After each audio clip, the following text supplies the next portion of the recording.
नमस्कार दोस्तों, 2 जून 2018 supreme court के आदेश के अनुसार अखिलेश यादव ने लखनऊ स्थित अपना सरकारी बंगला खाली कर दिया और जाते जाते बंगले में लगी सारी टोंटियां भी चुरा ले गए।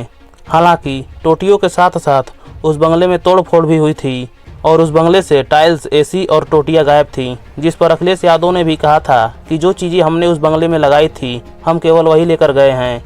तो आइए इस वीडियो में इंडिया के टॉप 10 पॉलिटिशियन के बारे में जानते हैं जिन पर करप्शन और चोरी के गंभीर आरोप लगे हुए हैं, जिसके बावजूद उन पर कोई खास कार्रवाई नहीं हुई है और वो लोग आज भी पॉलिटिक्स में एक्टिव हैं। तो पहले नंबर पर आते हैं शरद पवार, जिनका नाम 2003 के स्टाम्प पेपर घोटाले में आया था, जिसे तेलगी स्कैम के नाम से भी जानते हैं। तो बात है सन 2000 की, जब कर्नाटक के बेलगाम जिले के खानापुर निवासी अब्दुल करीम तेलगी ने नासिक में इंडिया सिक्योरिटी प्रेस (ISP) से भ्रष्ट नेताओं और पुलिस अधिकारियों के मिलीभगत से स्टाम्प पेपर छापने वाली मशीन को कबाड़ा घोषित करवा दिया और जब उसकी नीलामी हुई तो अपने ही लोगों के द्वारा सारे कल पुर्जे खरीद कर उसे फिर से असेंबल करके गैर कानूनी तरीके से स्टाम्प पेपर छापने लगा और भारत के कई राज्यों में बैंकों और बीमा कंपनियों जैसी संस्थाओं को बेचने लगा। और जब तक ये बात सामने आई तब तक उसने 200 बिलियन रुपए का स्टाम्प पेपर बेच चुका था। पकड़े जाने के बाद जब तेलगी का नार्को टेस्ट हुआ तो उसने मिस्टर शरद पवार और मिस्टर भुजबल का नाम साफ साफ लिया। मिस्टर शरद पवार, मिस्टर भुजबल, जिसके बावजूद इन पर कोई एक्शन नहीं हुआ। और जब इसके बारे में मिस्टर शरद पवार से पूछा गया तो उन्होंने कहा वो तो पूछताछ के लिए हमेशा से तैयार थे, लेकिन CBI ने उन्हें कभी बुलाया ही नहीं। हमारी लिस्ट के दूसरे नंबर पर आते हैं कॉमेडियन और चारा चोर लालू यादव, जिनके ऊपर बिहार के सरकारी खजाने से लगभग 940 करोड़ के गबन का आरोप लगा है, जो कि उन्होंने बिहार के मुख्यमंत्री पद पर रहते हुए पशुओं के चारे और दवाइयों के नाम पर सरकारी खजाने से 940 करोड़ की लूट करी, जिसमें अन्य लोग भी शामिल थे। लेकिन उस समय बिहार के मुख्यमंत्री होने के नाते लालू की जिम्मेदारी थी ऐसे घोटालों को रोकना, लेकिन लालू ने ऐसा नहीं किया और अपनी कुर्सी और पावर का गलत इस्तेमाल किया। लालू 1990 से 1997 तक बिहार के मुख्यमंत्री पद पर रहे, जिसके दौरान उन्होंने चोरी किया। हालांकि यह घोटाला 1996 में सामने आया।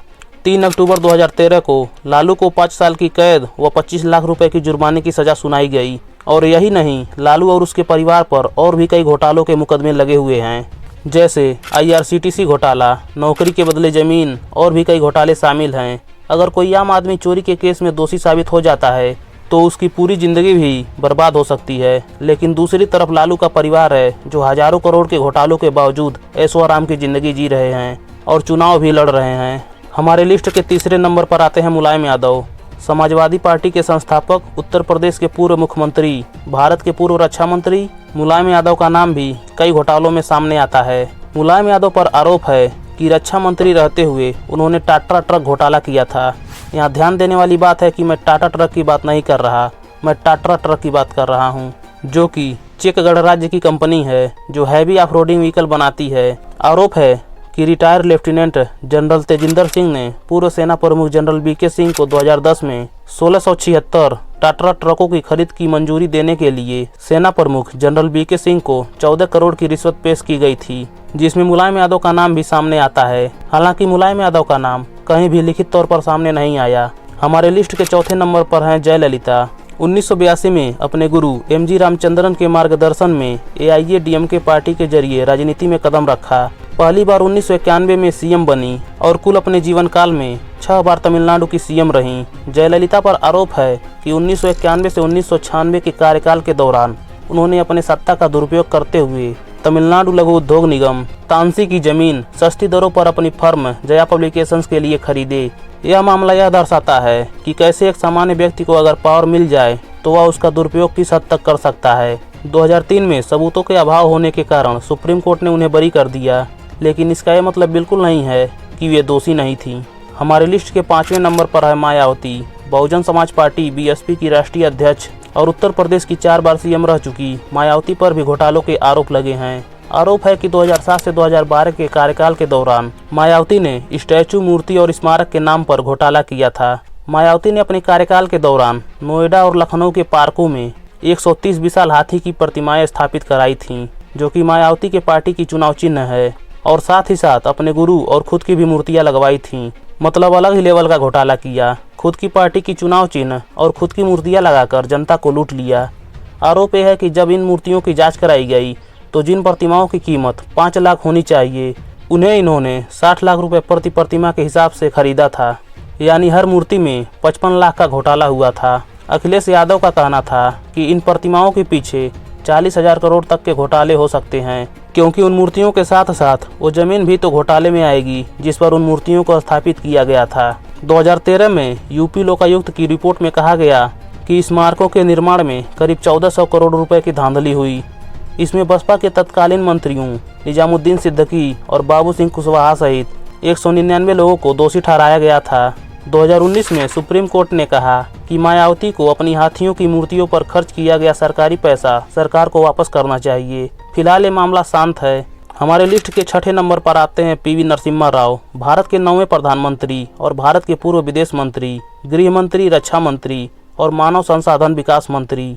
बात है 1992 की, जब हर्षद मेहता बैंकों के लूप होल को ढूंढकर फर्जी चेकों को एक बैंक से दूसरे बैंक में घुमाकर स्टॉक मार्केट को पंप एंड डंप करता था। और जब उसका एक घोटाला सामने आया तो उसने एक प्रेस कॉन्फ्रेंस में सीधे सीधे पीवी नरसिम्हा राव पर आरोप लगाते हुए कहा कि उसने प्रधानमंत्री को 1 करोड़ रुपए कैश रिश्वत के तौर पर दिए थे, जिसे प्रूफ करने के लिए उसने एक बड़े से सूटकेस में 1 करोड़ रुपए कैश मीडिया के सामने रख दिया और बोला, जिसे यकीन ना हो वो आकर गिन सकता है। 31 दिसंबर 2001 को हर्षद मेहता का जेल में ही दिल का दौरा पड़ने के कारण मौत हो गया, लेकिन उनके परिवार का कहना था कि पुलिस की लापरवाही के कारण हर्षद की मौत हुई है। हर्षद को पहले कोई भी दिल की बीमारी नहीं थी, शायद प्रशासन ने सबूत मिटाने के लिए हर्षद को मार दिया। जेपीसी जांच में ठोस सबूत न मिलने के कारण नरसिम्हा राव को क्लीन चिट मिल गया और राव को निर्दोष माना गया।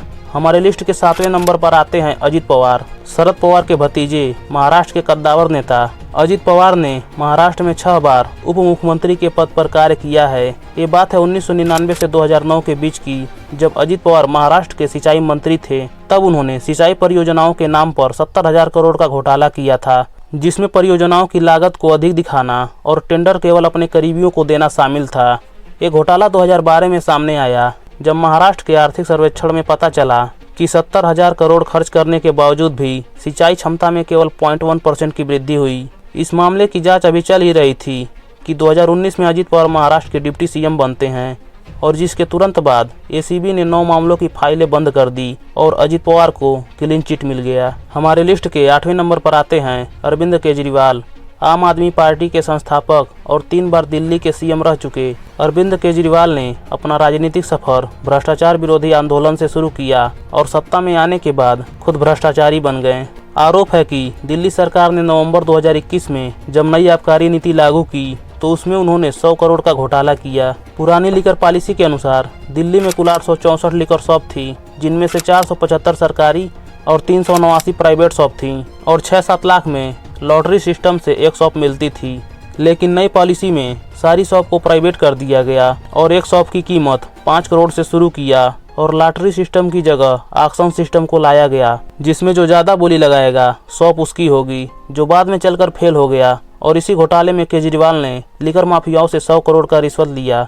फिलहाल अरविंद केजरीवाल बेल पर बाहर हैं, कोर्ट ट्रायल चल रहा है, फैसला आना बाकी है। हमारे लिस्ट के 9वें नंबर पर आते हैं वर्तमान के परिवहन मंत्री नितिन गडकरी, जिन पर आरोप है कि T20 यानी 80% पेट्रोल और 20% एथेनॉल पेश करके सरकार ने नितिन गडकरी के बेटों का तो फायदा किया, लेकिन आम जनता को लूट लिया। भारत में पेट्रोल में एथेनॉल ब्लेंडिंग तो 2003 से ही हो रहा है, लेकिन पहले इसकी मात्रा केवल 5% थी। 2022 तक 10% हुई और 2025 में अचानक 20% हो गई। तो सवाल ये है कि इसका ब्लेम नितिन गडकरी पर ही क्यों जा रहा है, क्योंकि नितिन गडकरी ने एथेनॉल ब्लेंडिंग पेट्रोल को दबा के प्रमोट किया और यहाँ तक बोल दिया कि इससे पेट्रोल के दाम 15 रुपये प्रति लीटर हो जाएंगे, जो कि नहीं हुआ। बल्कि इसके विपरीत लोगों का ये कहना है कि E20 पेट्रोल से उनकी गाड़ी माइलेज कम दे रही है और कई पार्ट्स भी खराब हो रहे हैं। अब नितिन गडकरी इसलिए भी इस स्कैम में आ रहे हैं क्योंकि पेट्रोल में 20% एथेनॉल मिलाने से सबसे ज़्यादा फायदा मानस एग्रो इंडस्ट्री लिमिटेड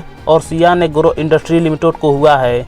और इन दोनों कंपनियों के जो मालिक हैं सारंग गडकरी और निखिल गडकरी, ये दोनों नितिन गडकरी के बेटे हैं और E20 से सबसे ज्यादा फायदा किसी को हुआ है तो ये वही दोनों हैं। लेकिन नितिन गडकरी ने इन सभी आरोपों को खारिज करते हुए उसे एक पेड कैंपेन बताया और अभी तक उन पर कोई कानूनी कार्रवाई नहीं हुई है, बल्कि इसके विपरीत सुप्रीम कोर्ट ने E20 नीति को चुनौती देने वाली PIL को सितंबर 2025 में खारिज कर दिया। हमारी लिस्ट के 10वें नंबर पर आते हैं नरेंद्र दामोदर दास मोदी, जो पिछले 3 बार से लगातार भारत के प्रधानमंत्री हैं। वैसे तो इन पर किसी संपत्ति के घोटाले का आरोप नहीं है, लेकिन विपक्ष के द्वारा इन पर वोट चोरी का आरोप लगाया जाता है और वो भी वहाँ पर जहाँ विपक्ष खुद सत्ता में है। अभी तक हुए सोशल मीडिया पर वार पलटवार में यह कह पाना मुश्किल है कि मोदी जी ने वोट चोरी की है या नहीं, क्योंकि किसी भी तरफ से संतोषजनक जवाब नहीं मिला। इसलिए यह कह पाना मुश्किल होगा कि मोदी जी ने वोट चोरी की है या नहीं।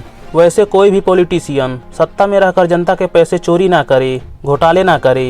ये वैसा ही हो गया जैसे किसी बिल्ली को दूध का रखवाली करने के लिए दे दिया जाए और वो दूध ना पिए।